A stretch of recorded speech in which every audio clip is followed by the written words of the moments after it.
This is Alicia with SRO, talking with Phil Varone from Saigon Kick. How are you? I'm very well, thanks. How's everything going? I can't complain. Well, I mean, I can, but I won't. All good. I have to say. That's great. Are you excited about touring again? I mean, it's fun to play.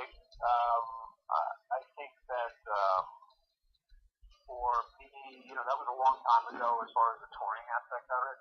So, playing shows here and there works for me. I can't imagine going back on the road and actually touring like we did as kids. Right. But being a weekend warrior rock star kind of works for me at this point. So it's a little easier. Yeah, I know you have a lot going on.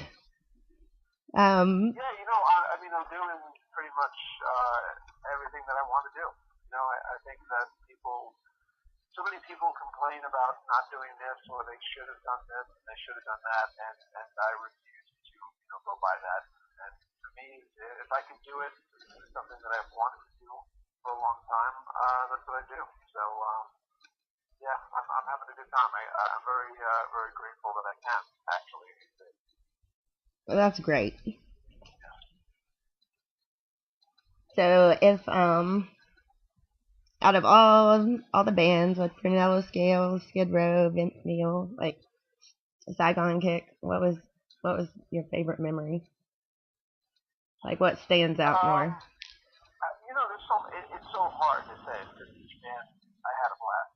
I mean, with Saigon Kick was my first band, so it was just we were kids, kind of experience everything together, the good, the bad, the ugly. But and Skid Row was a blast because not only were they friends of mine, I immediately started touring with Kiss, and they're my idols. So and then the next tour with Tesla, I met Vince Neil, and Motley Crue is one of the reasons why I'm even in this business. So to become friends with Vince and play with him was amazing. So I think that each throughout the career, there's something that you can pinpoint that's amazing, but there's nothing that's like stands out to be like this was the best time because I think it all was.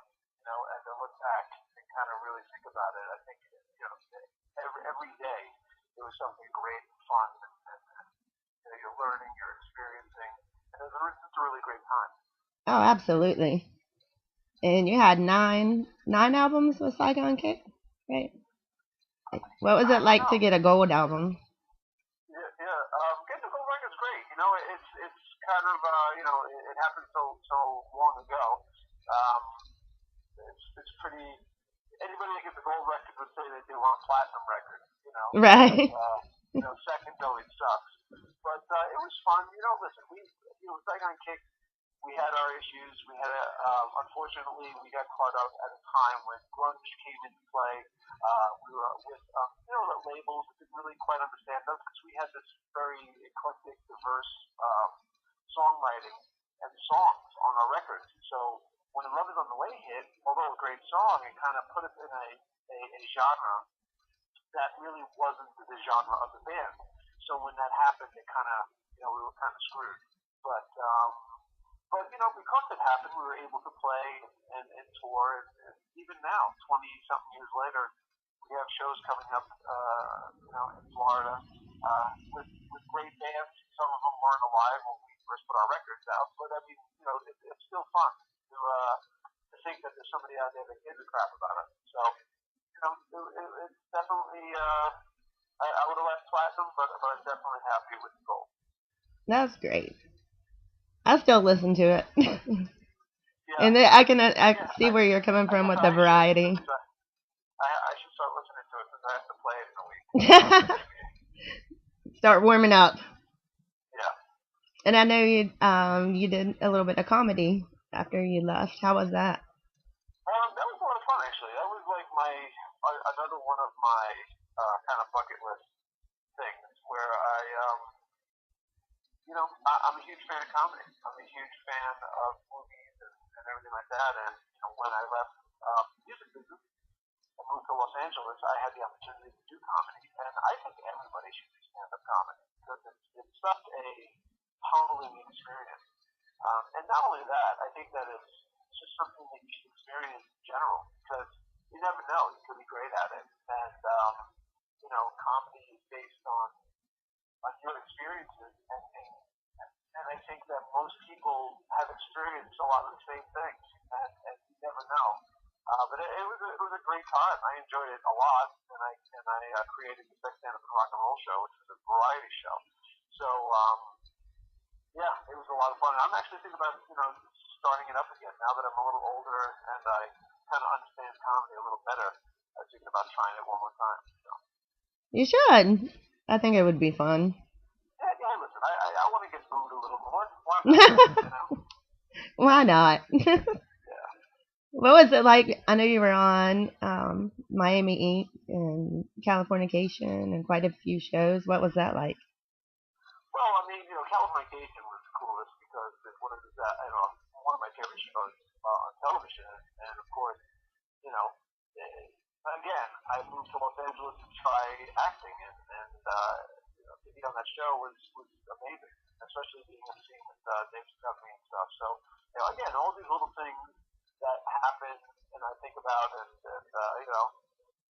think about his experiences, and just how grateful you are that stuff like that can happen.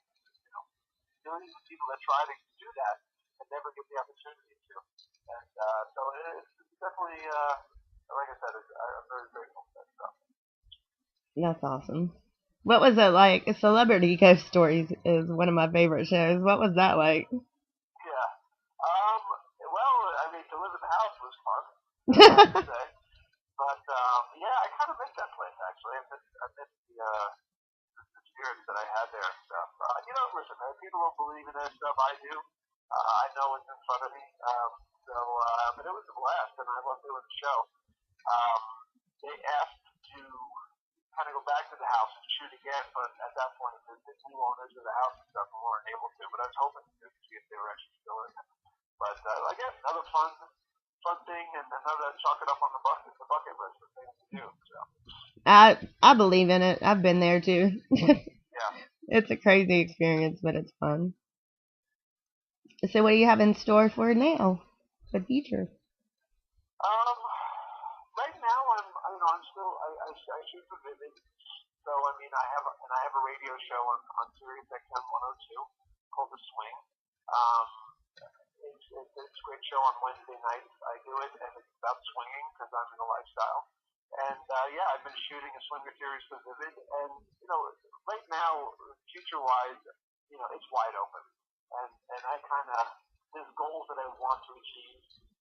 There's places I want to try and explore and do things, but I'm a universe guy. I kind of go where the universe takes me, and right now it's been a lot of fun.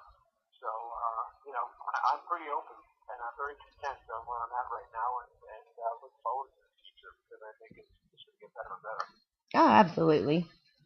Out of all the places you've been, and I know you've achieved quite a bit, did you ever have like a big moment, like culture shock?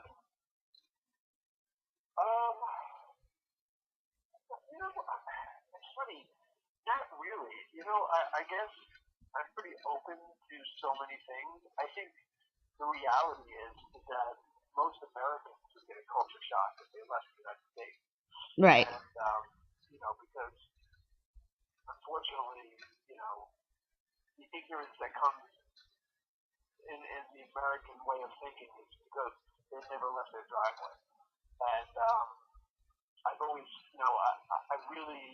I'm very grateful for the fact that I was able to tour the world, because I was able to see different cultures and meet different people and see how certain governments run, for that matter. So I've never really, my culture shock is usually when I go to a town in America and just people are backwards. That's a culture shock. Not going to Malaysia, not going to, Japan and stuff like that, because to me that's just, you're exploring and learning another culture. But, when you're in your backyard and you have people that think the way they do, but, ass backwards Americans and have no clue, and it's just sad how ignorant and uneducated they are, that's more of a culture shock to me than, Indonesia, like I did. So I find it more, um, here at home. This is culture shock. No, Than I agree. in the country. That I would agree. There's Yeah. there's a little backwardness. And what It's was not a little backward. It's a lot backward. true? Very, very true. Yeah. And you've also produced some things. Like, what was would you rather do that or perform, or like what? What's that? Out of all the things you've done, what's your favorite? Like, I know you've produced things and you've done acting, comedy, music. What would you say that your choice would be? I really do. Believe it or not, my favorite thing that I'm doing now is the radio, my radio show. I'm having a great time on radio because there's a couple of reasons. One is I've always loved radio. I think it's a great, great form of media to get to people instantly and also hear from them instantly. And I find like with my show, when callers call in and they ask questions and stuff, it's live, it's right there. You're listening to people, what's on their mind. And I really like that kind of, that kind of communication, that kind of instant gratification. My love will always be playing live as far as the show is concerned because, I'm a drummer through and through. There's a lot of work that goes with that though. I just wish it was more simple for a band to kind of just play a show. It's not that simple, especially when you're older and you've been through with the band and not to say you don't like each other, but there's animosity, there's years there, and it's not as fun as it used to be. I think it was more fun when we were kids, when we didn't get press. Right. But now it's a little different that we're older. But if I had a choice right now, I would take a radio show, and do that. Period. Because ultimately, that's what I like to do. I like to have my own radio show. I'm serious. That's that's really what I want to do. Like cover the bases. I'm very grateful that I have my show with Vivid right now with Vivid Radio, and I talk about swing. But I have so many things I want to talk about in life in general. That's why I put out my book, Unfiltered, because in that book I was able to kind of, just talk from the heart about everything. So that's what kind of radio show I would like, and that's really what my dream is at this point, to get to that level. That sounds like a good one. It is nice to interact, like be able to interact without delays or. Yeah, and you know what? Those are real people listening, and they're real. You get a real reaction, whether you agree with it or not. But that's the thing. If I open, the floor to people and go, hey, what do you think of this? I'm not going to agree with them. They're not going to agree with me the whole way. But I like that. I like that people have an opinion. Um, it's kind of rare. Most people don't have opinions. They kind of follow a leader, and half the time the leader is messed up, and they shouldn't be following the leader. And I always I always feel that whether I agree with you or not, if you can have a lucid conversation with someone without insulting, without just facts that aren't facts, that people want to think, then I'm all for it. Especially when it comes to politics and religion and stuff like that. Because those are always interesting stuff. Right. And, what's that? I said, yeah, those are touchy subjects. Well, it is a touchy subject because and the thing is about all that stuff is everybody wants to believe in a certain thing, and that's fine. I'm a science guy, so the fact of the matter is like I'm all for what people believe or don't want to believe. Just don't put it on me and don't tell me that I'm an idiot. Or going to hell because I don't believe in God. We all know there is no God. Now stop. I'm not for it. Just people need to be educated a little more. I think that's the problem. But when you have, not that people are stupid. I think it's just they're ignorant to learning. The human being is a funny race. It's you're giving the world technology. You're giving the world basically with the internet. And what do? The human being doesn't use this to get smarter. The human being uses it to rip people off, steal people's identity, hide behind the keyboard and call someone a dummy. That's what they use technology for, not to like, feed the brain with information. Like, let's face it, not everything is true on the internet, but at least you can give it a shot. Right. You know what I mean? You can open it for discussion. You know what? I don't know if this actually works or if this exists or what do you think?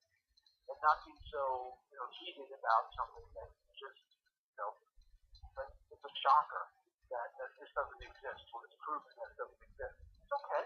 It's okay that it doesn't exist. You don't have to freak out. And get yourself into 30 other lies and stories to kind of cover this. So I just wish people would get a little smarter in regards to that. It would probably make the world a better place. We wouldn't be so goddamn angry at each other, in the process. This is true. I can understand. People use it more to as lack of communication, like it's impersonal, than to actually read a book or pick something up. I also believe that people don't understand how to behave. So you have Facebook, right? Which to me is probably one of the worst things that happened to the human race, existing. It's an absolute awful, evil fucking place, but we all are because you have to be. The problem with Facebook is that it's just a way for people to just air out dirty laundry and personal stuff. I never really quite understood that. For me, I use Facebook. I'm the anti-Facebook. I hate Facebook. I will do and say everything possible to get booted off of there because I think it's a pathetic, absolutely the worst thing that's happened to human.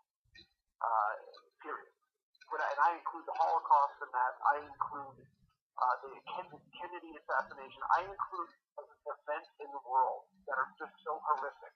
Facebook is one of them. It's the most evil thing.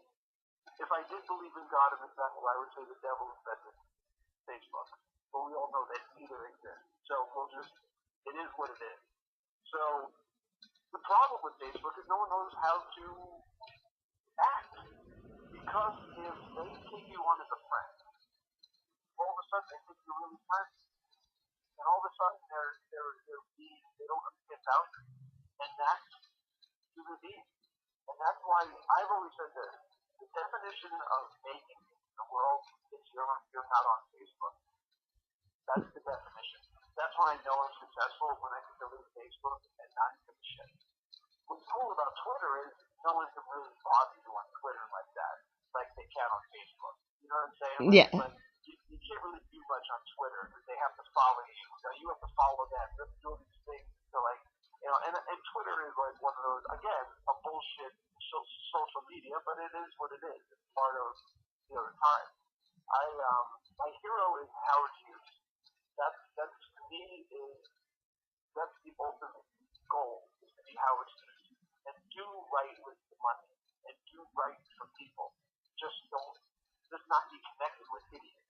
And Facebook, Twitter, all these whatever connects you with idiots and people that are so obsessed with it that it's bad. I feel bad for them. When you post that your mom just died, I find that disrespectful to your mother. I find it offensive to me. And I don't understand why you would want to do that. Why would you want to post something so personal as losing a parent and your parent's whole existence is crap at that point because you put it on Facebook for everybody so you can get fake sympathy. I don't know who I feel more sorry for. So that's the problem with all these social media and stuff, technology. That it's just like everybody wants to be famous and everybody wants to be acknowledged and no one wants to do anything for it. So hey, there you go. Twitter, Facebook, and YouTube. If you want to be an idiot and get a couple of views, be famous for 5 seconds, there you go. Now you can do it. Instead of using it for what it really is, to be great, you can just be mediocre and an idiot. And that's pretty much social media for you. I hear ya. Yeah, I mean it causes a lot more problems sometimes than it does anything positive. Well, I think that if people find out that they are not in a relationship anymore because your friend texts you and, hey, I was reading on Facebook that your girlfriend broke up with you, I think that we have a disconnect problem. So, Right. That was pretty much it. So. You have a point. Well, is there anything that you would like to say or let us know about? No, just, I always tell everybody that go to philvarone.com. I have my own sex toy line. I have my book is on there, my movies, my dance stuff. If you want to buy anything, check philvarone.com. I am on Twitter, on Phil Varone on Twitter, and on the craft Facebook, Real Phil Varone. We'll see how long I stay on there. But I'm around, and again, listen to me on Sirius. Yeah, Sirius XM. It's Sirius XM 102 is Pacific Radio on Wednesday nights, 8 p.m. Eastern, 5 p.m. Pacific. And if you want to call in and say hello, you're more than welcome to call in as well. So it's a lot of fun. Oh, sounds great. I'll have to check it out. But thank you for taking the time to talk to me. My pleasure. I appreciate it. And I wish you luck with everything. Oh, thank you. And hopefully we'll see you do comedy again. Look forward to it. I only hope. We'll see what happens. More than likely, yes. Okay, well, you have a great day, and we'll be talking to you soon. You too. Thanks. All right, thank you.